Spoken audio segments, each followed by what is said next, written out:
Hello दोस्तों, आप सभी का स्वागत है हमारे YouTube channel GK by Satyendra में।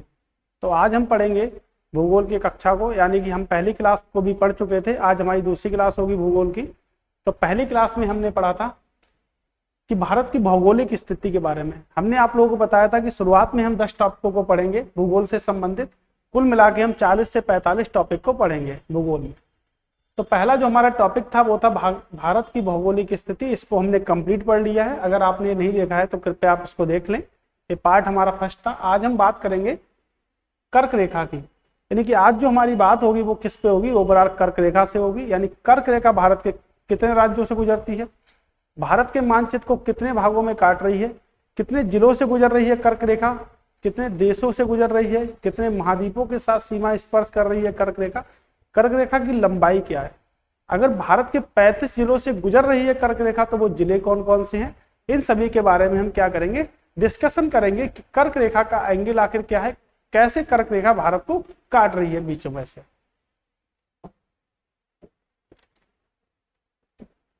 तो पहले अगर हम बात करेंगे तो ये आपकी कर्क रेखा है जो भारत को दो बराबर भागों में काट रही है। कि ये जो हमारी कर्क रेखा है जो भारत को दो बराबर भागों में क्या कर रही है, कट कर रही है हमारी कर्क रेखा। तो कर्क रेखा का जो एंगल होता है वो होता है 23 डिग्री 1/2, यानी कि ये हमारा एंगल होता है नॉर्थ। नॉर्थ का मतलब होता है उत्तरी अक्षांश।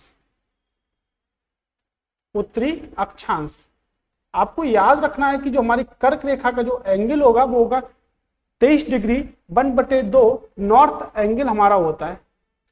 यानी कि अगर हम भूगोल की भाषा में देखें तो भूगोल की भाषा में हम 23.5 को कुछ इस प्रकार से भी लिख सकते हैं।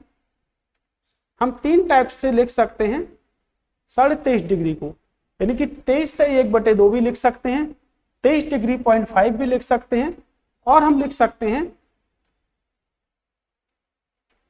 23 डिग्री 30 मिनट। अगर हम भूगोल की दृष्टि से देखते हैं तो हमारा जो पहला वाला यानी कि ए वाला और ए वाला हमारा सही है। आइए समझते हैं कैसे सही है हमारा ये। तो अगर हम 23.5 डिग्री को यहाँ पे लिखते हैं तो एक घंटे में कितने मिनट होते हैं हमारे, 60 मिनट होते थे एक घंटे में। एक घंटे में अगर हमारे 60 मिनट होंगे तो ऊपर हम क्या करेंगे, 30 करेंगे तो 1/2, यानी कि अगर हम एंगल को निकालेंगे यहाँ से तो 23 डिग्री 1/2 एंगल निकलेगा। तो हमारा जो भूगोल की दृष्टि से आपका ए वाला सही है और ए वाला सही है आपके मैथमेटिक्स में, लेकिन जरूरत पड़ने पर हम इसको भी प्रयोग कर सकते हैं। ओके, तो आपकी जो कर्क रेखा है वो क्या करती है, हमारा 23 से 1/2 डिग्री का नॉर्थ में एंगल बनाती है। आपको याद रखना है नॉर्थ का यानी कि उत्तरी अक्षांश का एंगल बनाती है। अगर हम भारत का अक्षांशीय विस्तार की बात करें तो भारत का जो अक्षांशीय विस्तार है वो है आपका 8 डिग्री 4 मिनट से लेके 37 डिग्री 6 मिनट। यानी कि ओवरऑल अगर हम बात करेंगे कि अक्षांशीय विस्तार भारत का कितना है तो अक्षांशीय विस्तार आपका भारत का कितना है, 2। हमने बात करी थी कि भारत का लैटिट्यूड लॉन्गिट्यूड, भारत की स्पर्श रेखा कितने राज्यों को भारत स्पर्श कर रहा है, क्या उत्तर सबसे उसका अंतिम बिंदु होगा, क्या दक्षिण का सबसे अंतिम बिंदु होगा, ये सब हमने डिस्कशन करा था। अगर आपने पहली वीडियो को नहीं देखा है तो कृपया आप उसको देख लें। ओके, तो भारत का अक्षांशीय विस्तार हमारा इतना है। तो अब हम पता करते हैं कि जो हमारी कर्क रेखा है वो कितने राज्यों के साथ लगती है। फिर लेते हैं हम कर्क रेखा, लेकिन जिसको हम अंग्रेजी में बोलते हैं कैंसर लाइन।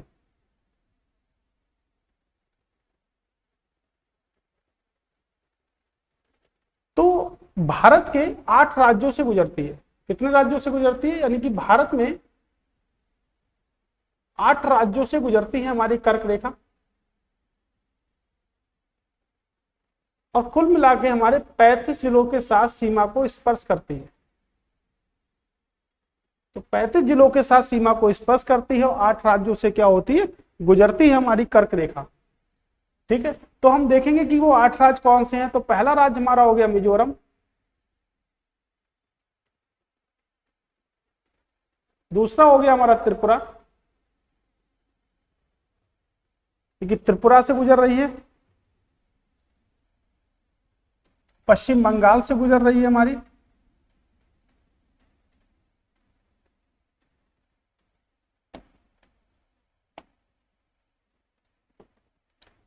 गुजरात, छत्तीसगढ़,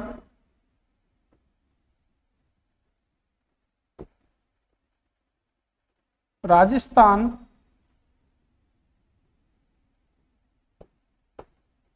मध्य प्रदेश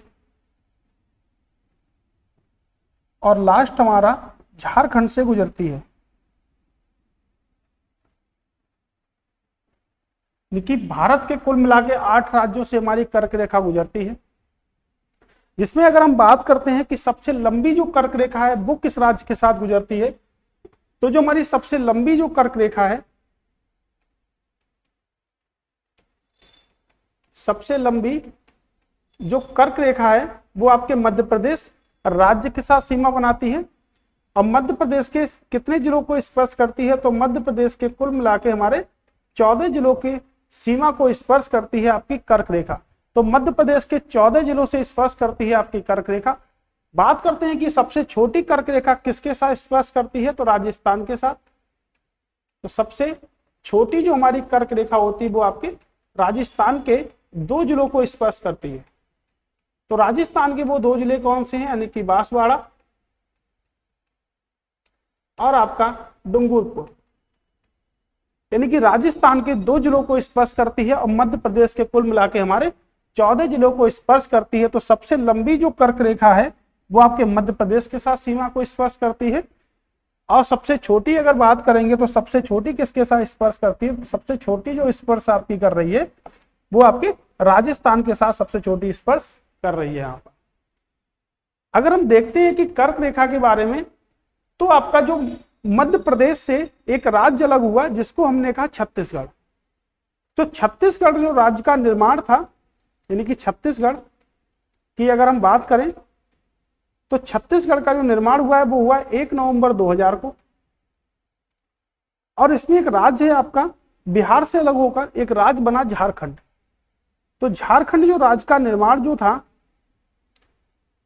वो हमारा हुआ था 15 नवंबर 2000 को, यानी कि 15 नवंबर 2000 को हमारे राज्य का निर्माण हुआ था। अगर हम बात करेंगे कि 2000 पहले, यानी कि वर्ष 2000 से पहले जो कर्क रेखा थी वो कितने राज्यों से गुजरती थी, तो अगर हम 2 राज्यों को हटाते हैं तो कर्क रेखा जो थी पहले सन 2000 से पहले कर्क रेखा ओवरऑल भारत के 6 राज्यों से गुजरती थी। यानी कि भारत ने क्या करा, नवंबर 2000 में 3 राज्यों का निर्माण किया, जिसमें आपका एक छत्तीसगढ़,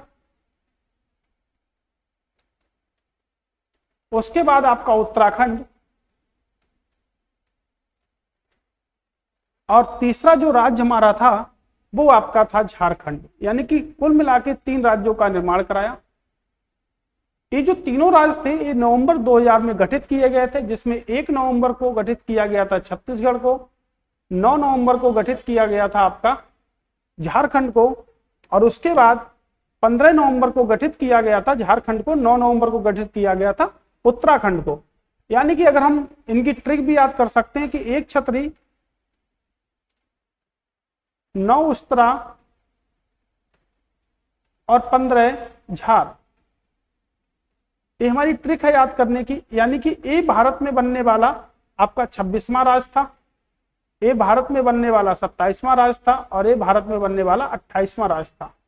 लेकिन भारत में वर्तमान जो राज्यों की संख्या है वो आपके 28 है। अब तेलंगाना को भी शामिल किए गए थे 2 जून 2014 को, तो राज्यों की संख्या मिलाकर कितनी हो गई आपकी 29 हो गई थी। लेकिन फिर से अब राज्यों की संख्या, क्योंकि जम्मू कश्मीर को राज्य का दर्जे से हटा दिया गया, उसको केंद्र शासित प्रदेश बना दिया गया, इसलिए भारत में राज्यों की जो संख्या है वो कितनी है आपकी, अभी भी क्या है 28 है। अगर हम बात करेंगे कि छत्तीसगढ़ कहां से अलग हुआ, तो छत्तीसगढ़ आपके मध्य प्रदेश से अलग हुआ। उत्तराखंड बात करेंगे तो यूपी से अलग हुआ, और झारखंड की बात करेंगे तो झारखंड को बिहार से अलग किया गया था। लेकिन बिहार के कुछ जिलों को काटकर झारखंड का निर्माण किया गया था। मध्य प्रदेश छत्तीसगढ़ से, यानी कि मध्य प्रदेश से छत्तीसगढ़ बना था, और उत्तर प्रदेश से क्या बना, उत्तराखंड बना। जब उत्तराखंड नहीं, जब उत्तर प्रदेश से क्या बना था, उत्तरांचल बना था। लेकिन वर्ष 2006 में इसका नाम उत्तराखंड कर दिया गया था। तो 2006 से हम उत्तरांचल को क्या कहने लगे, उत्तराखंड कहने लगे थे। तो अगर हम बात करेंगे कि वर्ष 2000 से पहले कर्क रेखा भारत के कितने राज्यों से गुजरती थी, तो कर्क रेखा भारत के 6 राज्यों से होकर गुजरती थी। ओके, अगर हम बात करते हैं, देखिएगा पॉइंट है ये कि बिहार से कर्क रेखा फिर भी नहीं गुजरती है। तो बिहार से नहीं गुजरती, तो सबसे पहला प्रश्न हमारा यही बनता है। अब देखिए उत्तर प्रदेश से भी कर्क रेखा नहीं गुजर रही है, ना तो बिहार से गुजर रही है, ना तो उत्तर प्रदेश से गुजर रही है। तो बहुत ज्यादा एक फेमस क्वेश्चन बनता है कि कर्क रेखा किस राज्य से भारत के नहीं गुजरती है। हमने पढ़ा था कि कर्क रेखा कितने जिलों से गुजरती है, तो कर्क रेखा भारत के 35 जिलों से होकर गुजरती है, जिसमें सबसे ज्यादा जिलों की संख्या आपके मध्य प्रदेश और सबसे कम जिलों की संख्या जो है आपके राजस्थान में आपकी सबसे कम संख्या आती है। उसके बाद हमने देखा कर्क रेखा जो है उसका निर्माण कहां से हुआ। तो कर्क रेखा जो थी,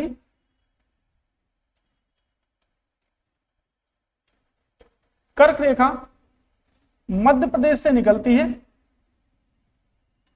क्योंकि मध्य प्रदेश के 14 जिले आपके कर्क रेखा के साथ सीमा बनाते हैं। तो कर्क रेखा मध्य प्रदेश से निकलती है, और मध्य प्रदेश के किस शहर से निकलती है, उज्जैन शहर से निकलती है।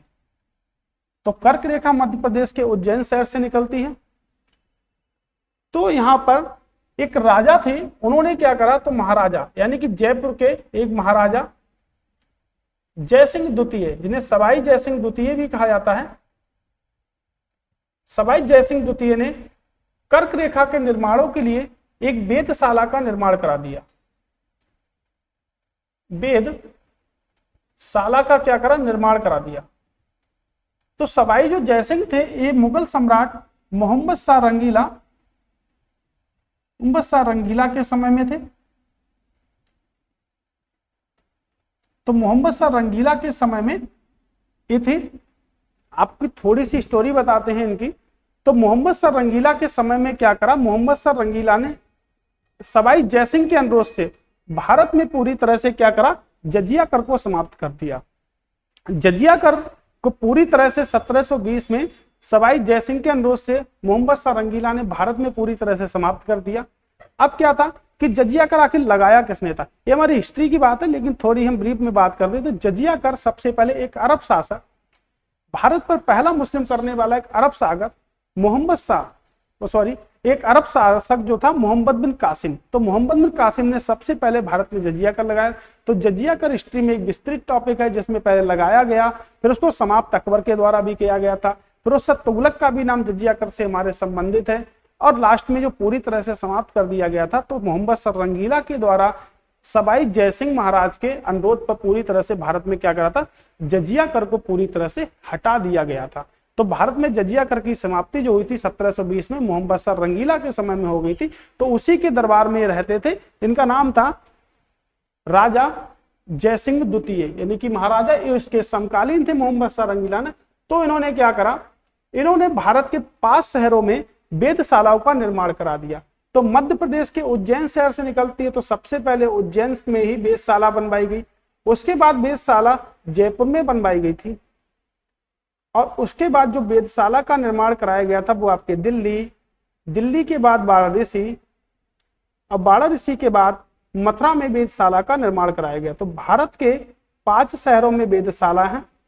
वेधशाला का जो निर्माण हुआ था वो स्टार्टिंग हुई थी 1724 से, और 1773 तक वेधशालाओं का पूरी तरह से क्या हो गया था, निर्माण हो गया था। तो वेधशालाओं का जब निर्माण हो गया तो इनको कहा गया जंत्रम मंत्रम।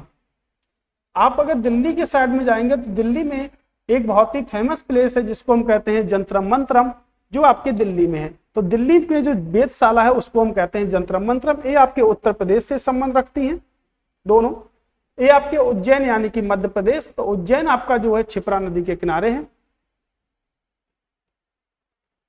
ये आपके जयपुर यानी कि राजस्थान की बात हो रही है। और अगर हम बात करेंगे वाराणसी किस नदी किनारे है, तो आपके एक गंगा नदी के किनारे है, जिसको हम 84 घाटों की भूमि कहते हैं। तो यहाँ पर भी आपकी वेधशाला का निर्माण कराया गया था। तो वेधशाला का निर्माण जो कराया गया था वो राजा सवाई जयसिंह के द्वारा कराया गया था, और भारत के 5 राज्यों में।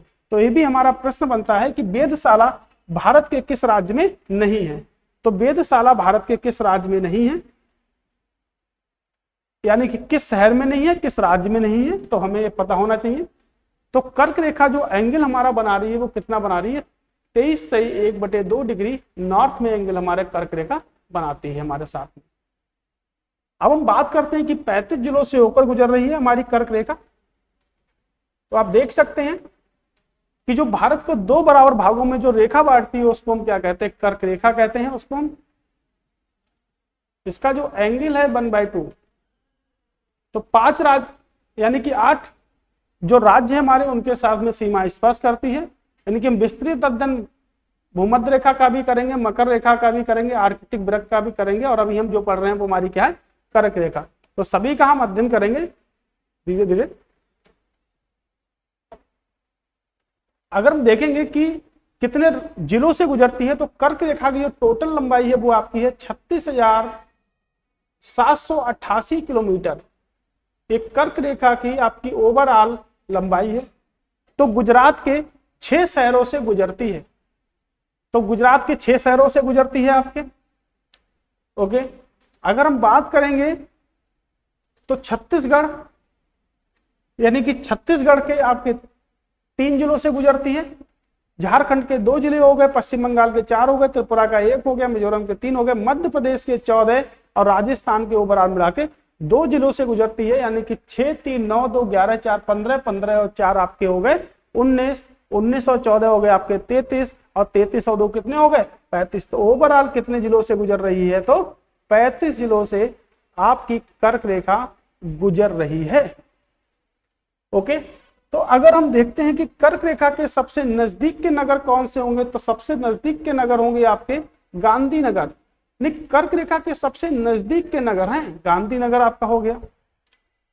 कर्क रेखा के सबसे नजदीक नगर आपका कोलकाता हो गया। उसके बाद में अगर बात करेंगे कर्क रेखा का सबसे नजदीक नगर की, तो आपका अगरतला हो गया। तो अगरतला के बाद आपका रांची भी सबसे नजदीक नगर है। जबलपुर भी सबसे नजदीक का नगर है आपके कर्क रेखा के। तो ये आपके 5 नगर हैं जो सबसे नजदीक नगर हैं आपके कर्क रेखा के। तो गांधीनगर आपके गुजरात में है, कोलकाता है यानी कि पश्चिम बंगाल में है आपके, अगरतला यानी कि त्रिपुरा, रांची जो है झारखंड, और जबलपुर जो हमारा है वो क्या है आपके मध्य प्रदेश में है। तो ओवरऑल कर्क रेखा के सबसे नजदीक के नगर हैं आपके, यानी कि 5 नगर हैं वो कर्क रेखा के सबसे नजदीक के नगर हैं आपके। अब बात करते हैं कि विश्व के कितने देशों से गुजर रही है आपकी कर्क रेखा। आप देखिएगा कि हमारे जो जबलपुर में गुजर रही है, त्रिपुरी में गुजर रही है, उज्जैन से निकलती है आपकी कर्क रेखा। यानी कहां से निकलती है आपकी, उज्जैन मध्य प्रदेश से, और राजस्थान के 2 जिलों के साथ स्पर्श करती है कर्क रेखा हमारी। बाकी ये आपके सभी जिले हैं।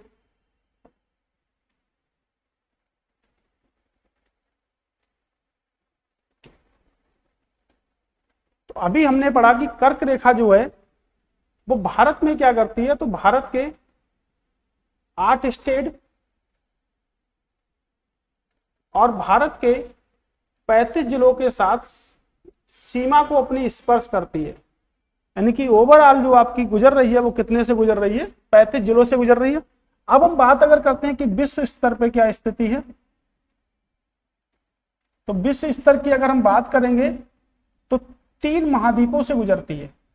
कितने आपके 3 महाद्वीपों से गुजरती है, और ओवरऑल 18 देशों के साथ संबंध रखती है, यानी कि 18 देशों को स्पर्श करती है आपके। तो अगर 3 महाद्वीप की बात करेंगे तो भारत में जो एशिया है, यानी कि एशिया जो भारत है एशिया महाद्वीप का हिस्सा है, तो भारत से भी गुजरेगी आपकी। ओके, अगर हम बात करते हैं 3 महाद्वीप, तो आपका एशिया महाद्वीप जिससे गुजरती है आपकी, फिर आपका अफ्रीका महाद्वीप, और फिर आपका अगर महाद्वीप की बात करेंगे तो आपका उत्तरी अमेरिका महाद्वीप।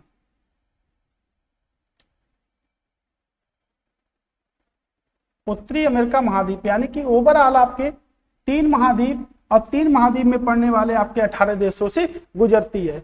आपको मैंने पहली वीडियो में बताया था कि महाद्वीपों की जो हमारे संख्या है वो हमारे 7 है, जिसमें सबसे बड़ा महाद्वीप है आपका एशिया महाद्वीप है, दूसरा जो महाद्वीप है आपका अफ्रीका महाद्वीप है, सबसे छोटा जो महाद्वीप है वो हमारा क्या है, ऑस्ट्रेलिया महाद्वीप सबसे छोटा महाद्वीप है। तो हम देखेंगे कि जो 18 देश हैं वो पेपर में बहुत सारे आते हैं कि किस देश से कर्क रेखा नहीं गुजरती है। तो जितने भी इंपॉर्टेंट है इसके लिए 18 देशों से कर्क रेखा आपकी गुजर रही है, और इसके लिए मैंने आपके लिए ट्रिक भी बनाई है, तो आप ट्रिक देख लीजिए। मैं अल्जीरिया वाले मामा के साथ इनाम लेने कहाँ गई, यूएई गई। यूएई को हम बोलते हैं संयुक्त अरब अमीरात। क्या बोलते हैं, संयुक्त अरब अमीरात के नाम से जानते हैं हम इसको। तो बताओ चाची बाग में मोरों को कैसे संभालेंगी। यानी कि प्रश्न जो बनता है वो ये बनता है कि जो कर्क रेखा है वो आपके किस देश से नहीं गुजरती है, एक कर्क रेखा किस देश से नहीं गुजरती है। तो देखिएगा मैक्सिको से गुजर रही है, यानी कि पेपर में आता है। अल्जीरिया हो गई आपकी, माली हो गई, मारितानिया हो गई आपकी, मिस्र से भी आपकी कर्क रेखा क्या होती है, गुजर रही है। नाइजर हो गया, म्यांमार से भी गुजर रही है। अभी मैंने आपको बताया यूएई से भी गुजरती है। तो पहली लाइन हमारी कंप्लीट हो गई। तो बताओ यानी कि बहामस, ताइवान से भी गुजरेगी, ओमान भी आता है पेपर में आपके, चाड हो गया आपका, और आपकी चीन, तो चीन से गुजरेगी तो भारत से भी गुजरेगी। ओके, बांग्लादेश से भी गुजरेगी, लीबिया से भी गुजरेगी, मोरक्को से, और सऊदी अरब। यानी कि ओवरऑल आपके 18 देशों से कर्क रेखा 3 महाद्वीपों के साथ में सीमा को स्पर्श करती है।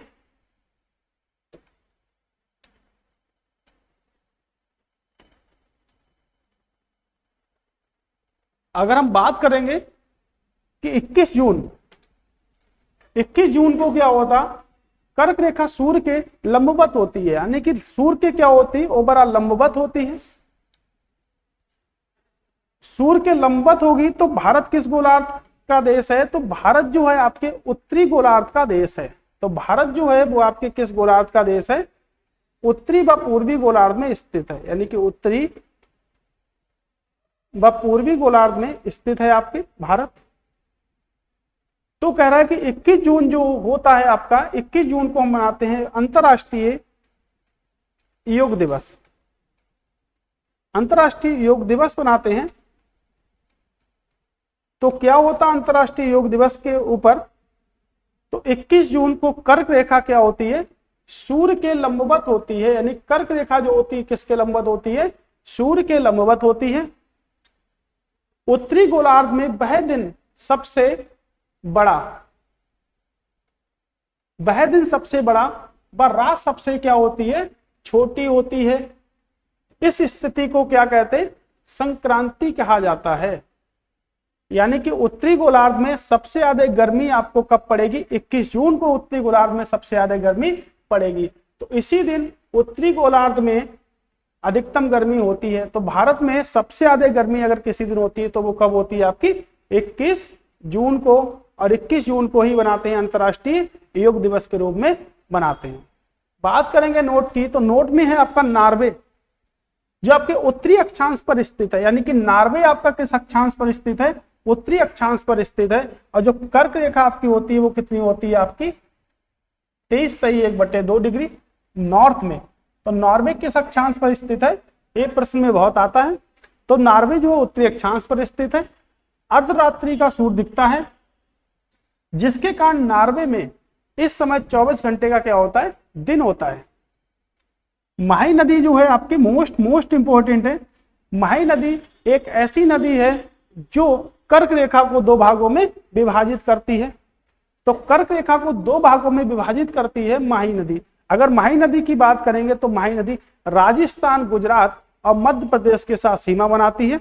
तो माही नदी एक ऐसी नदी है जो कर्क रेखा को 2 भागों में विभाजित करती है। और भारत को जो 2 भागों में बांटती है वो उसका नाम है आपके कर्क रेखा, भारत को 2 भागों में बांट रही है। तो आपकी जो माही नदी है ये आपके मध्य प्रदेश के धार जिले से निकलती है। यानी कि इसका उद्गम जो है मध्य प्रदेश के धार जिले के विंध्याचल पर्वत श्रृंखला, विंध्याचल पर्वत श्रृंखला। देखिए मध्य प्रदेश के धार जिले से विंध्याचल पर्वत श्रृंखला से होकर निकलती है, जिस पर जो सोम नदी इसकी सहायक नदी है और जिस पर एक बांध बनाया गया है जो वर्तमान समय में जिसे हम कहते हैं करडा बांध के नाम से इसको हम जानते हैं। काटला बांध जो आपका है वो आपके माही नदी पर स्थित है। तो माही नदी जो है वो कर्क रेखा को दो भागों में विभाजित करती है। अगर हम बात करेंगे नॉर्वे की, तो नॉर्वे की जो आपकी कैपिटल है वो है आपकी ओस्लो और मुद्रा है आपकी क्रोनी। तो जैसे हमारी अगर बात करेंगे और हम कर्क रेखा के अंतर्गत, तो कर्क रेखा को दो बार ऐसी नदी काट रही है, मोस्ट इंपॉर्टेंट है। भारत में एक लूनी नदी है आपकी, तो जो कर्क जो माही नदी है आपके एमपी, राजस्थान और आपके गुजरात के साथ सीमा बनाती है। अगर हम बात करेंगे मध्य प्रदेश की जीवन रेखा हम किस नदी को कहते हैं, तो मध्य प्रदेश की जीवन रेखा हम नर्मदा नदी को कहते हैं। लेकिन नर्मदा और ताप्ती दो ऐसी नदियां हैं जो डेल्टा का निर्माण ना करके आपके ऐश्वर्य का निर्माण करती हैं। जो नदियां ऐश्वर्य का निर्माण करती हैं वो नदियां आपके अरब सागर में गिरती हैं। लेकिन भारत की अधिकांश नदियां जो हैं वो आपके क्या करती हैं, डेल्टा का निर्माण करती हैं, जिससे वो क्या होता है, वो आपकी बंगाल की खाड़ी में गिरती हैं। तो जो नदियां बंगाल की खाड़ी में गिरेंगी वो आपकी पश्चिम की ओर बहेंगी, और जो नदियां अरब सागर में गिरेंगी वो आपकी कैसे बहेंगी, आपकी जो नदियां आपकी बंगाल की खाड़ी में गिरेंगी वो आपकी पूरब की तरफ बहती हैं, और जो नदियां आपके पश्चिम दिशा में गिरेंगी वो आपकी अरब सागर में गिरती हैं। तो कुछ नदियां हैं जैसे नर्मदा हो गई, ताप्ती हो गई, आपकी कहाँ गिरती है, अरब सागर में गिरती है, तो ऐश्वर्य का निर्माण करती है। अब बाकी जो नदियां हैं वो आपकी किसका निर्माण करती हैं, डेल्टा का निर्माण करती हैं, जो भारत की अन्नशाही नदियां हैं। तो ये हमारा नॉर्वे है जिसमें अर्धरात्रि का सूर्य आपको दिख रहा है। तो नॉर्वे की अभी मैंने आपको कैपिटल बताई, यानी कि नॉर्वे की जो कैपिटल है वो आपकी है ओस्लो। अब मुद्रा की अगर हम बात करेंगे तो क्रोनी या क्रोन इसकी क्या है, आपकी मुद्रा है। तो थैंक्स फॉर वॉचिंग। तो आज का टॉपिक हमारा यहीं पर समाप्त होता है। अगली वीडियो में हम मानक समय यानी कि स्टैंडर्ड टाइम को बहुत ही जल्द आपके सामने प्रस्तुत करेंगे। तो तब तक के लिए धन्यवाद और आपको मिलते हैं नेक्स्ट क्लास में।